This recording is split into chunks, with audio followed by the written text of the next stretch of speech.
বোকাজানৰ খটখটি মইনাপুৰী অঞ্চলৰ শান্তনু হাজং নামৰ যুৱক 6 দিনৰ পৰা সন্ধানহীন। খটখটি আৰক্ষীয়ে কোনো ধৰণৰ পদক্ষেপ নোলোৱাত ক্ষোভিত হৈ পৰিছে পৰিয়ালৰ লোক। বোকাজানৰ খটখটি অঞ্চলত বিগত 6টা দিনে নিৰুদ্দেশ হৈ আছে এজন 26 বছৰীয়া যুৱক। বজাৰলৈ বুলি ওলাই যোৱা যুৱকজন এতিয়ালৈকে কোনো সন্ধান লাভ কৰা নাই পৰিয়ালে। এই ক্ষেত্ৰত খটখটি আৰক্ষীৰ ভূমিকা একেবাৰে নিম্নমানৰ, কিয়নো পৰিয়ালৰ লোকে বাৰম্বাৰ অনুৰোধ কৰিছে যদিও আৰক্ষীয়ে কোনো ধৰণৰ ভূমিকা গ্ৰহণ নকৰাত ক্ষোভিত হৈ পৰিছে পৰিয়ালৰ লগতে স্থানীয় বাসিন্দা। আৰু অসম আৰক্ষী জনহিতাৰ্থে বুলি কোৱা হয় যদিও খটখটিত এতিয়া যেন ওলোটা। বিগত 6 দিন ধৰি সন্ধানহীন হৈ আছে খটখটি অঞ্চলৰ মইনাপুৰী গাঁৱৰ 26 বছৰীয়া শান্তনু হাজং। আত্মীয় স্বজন বন্ধু বান্ধৱৰ সকলোৰে ঘৰত বিচাৰ কৰিছে যদিও কোনো সন্ধান নাই শান্তনু হাজঙৰ। পৰিয়ালৰ লোকে খটখটি আৰক্ষী থানাত কাষ চাপিছিল যদিও আৰক্ষীৰ তৰফৰ পৰা কোনো ধৰণৰ গুৰুত্ব আৰোপ নিদিয়াৰ অভিযোগ উঠিছে। স্থানীয় ৰাইজ আৰু পৰিয়ালৰ লোকৰ স্পষ্ট অভিযোগ, যুৱকজন সন্ধানহীন হোৱাৰ ইমান দিনৰ পিছতো খটখটি আৰক্ষীয়ে তদন্তৰ নামত কোনো ধৰণৰ তৎপৰতা বা পদক্ষেপ হাতত লোৱা নাই। আৰক্ষীৰ এই নিষ্ক্ৰিয়তাক লৈ এতিয়া ক্ষোভিত হৈ পৰিছে সমগ্ৰ মইনাপুৰী গাঁওবাসী। এটা প্ৰশ্ন হয়, খটখটি আৰক্ষীয়ে কেতিয়া সাৰ পাব, কেতিয়া ক্ষীপ্ৰ হ'ব শান্তনু হাজঙৰ সন্ধানৰ প্ৰক্ৰিয়া, সেয়ে পৰৱৰ্তী সময়তে লক্ষণীয় হ'ব। বোকাজানৰ পৰা বিপুল কুৰ্মী, বোকাজান টিভি। কামত গৈছিলে, কামৰ পৰা আহি কেনে আৰু মোৰ লগত 300 টকা ল'লে, বজাৰ দিন কিবা খাম কৈ কেনে। তাৰপিছত ল'ৰাটো নাই মানে। কোন জায়গাত কাম কৰি আছিল? ডিমাপুৰত কাম কৰি আছিলে। কি কাম কৰি আছিল? অইলিং কাম কৰি আছিলে। কোন তাৰিখৰ পৰা নাইকিয়া হৈছে? 2 তাৰিখ। 2 তাৰিখৰ পৰা। 2 তাৰিখৰ পৰা নাই।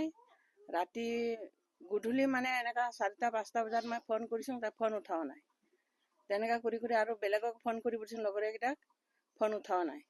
ৰাতিপুৱা চাইছোঁ চুইচ অফ হৈ আছে। মোবাইলটো চুইচ অফ হৈ আছে, এতিয়ালৈকে চুইচ অফ হৈ আছে। আপোনাক পুলিচক জনাইছে? পুলিচক জনাইছোঁ। কি কৈছে? পুলিচে কি ক'ম আৰু একো কোৱা নাই, একো কৰি দিয়া নাই। সিহঁতেতো হ'ব কৈছে, চাই দিম কৈছে, কিন্তু একো কৰি দিয়া নাই, আজিলৈকে একো হোৱা নাই। এতিয়া আপোনালোকে কি বিচাৰে? কি বিচাৰে মানে ল'ৰাটোক লাগে আৰু আমাক, ল'ৰাটোক য'ত আছে আনি দিয়ক। মানে কাৰো লগত আমি দুশ্মনী নাই না, কিন্তু একো ক'ব নোৱাৰো। নাই, ক'তো যোৱা নাই, নোকোৱাকে যোৱা নাই। এক ৰাতিও বাহিৰত নাথাকে সি, গ'লে মানে ঘৰতে আহি যায়।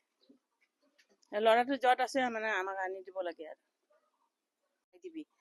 থানাত জনাবলৈ গৈছে, তাৰ পৰাও সিহঁতে ইজাহাৰ একটা দি আহিছে। তাৰপিছত পিছদিনা ময়ো গ'লো এফালে ছাৰ সিহঁতৰ লগত অলপ সোধ-পোছ কৰিছোঁ, ছাৰ কি হ'ল কি নাই, আমি চাই আছোঁ বুলি কৈছে।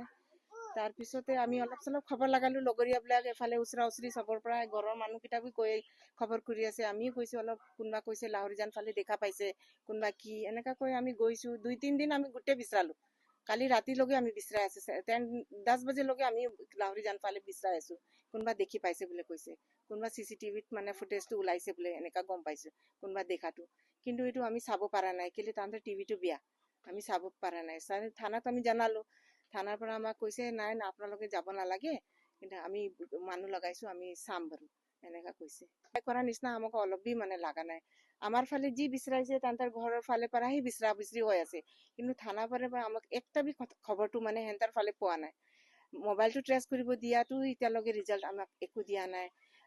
মোবাইলৰ IMI নাম্বাৰ কিবা থাকি যে, এইটো আমি কিবা কৰিলোঁ, এইটো বি এতিয়ালৈকে আমাক একো কোৱা নাই যে লাষ্ট লোকেশ্যন বা ক'ত বা কোনোবা ইউজ কৰিছে যদিও একটা কিবা থাকে না, একো জনা নাই। বিহেৰ মানে এনেতো আমাৰ ওচৰতে জন্ম হোৱা ল'ৰা, এনে আৰু ডাঙৰ হোৱাৰ পিছতো বাহিৰত কি কৰিছে আমিতো ক'ব নোৱাৰোঁ। তো গাঁৱতেতো এনেকা আমি বেয়া দেখা নাছিলোঁ, কিন্তু যেতিয়া বাহিৰতো ক'ব নোৱাৰে না ল'ৰাকেইটা এতিয়া। কিন্তু এনেকাতো ঘৰৰ পৰা বি একো কাজিয়া পাজিয়াতো এনেকা আমি কেতিয়াও শুনি পোৱা নাই।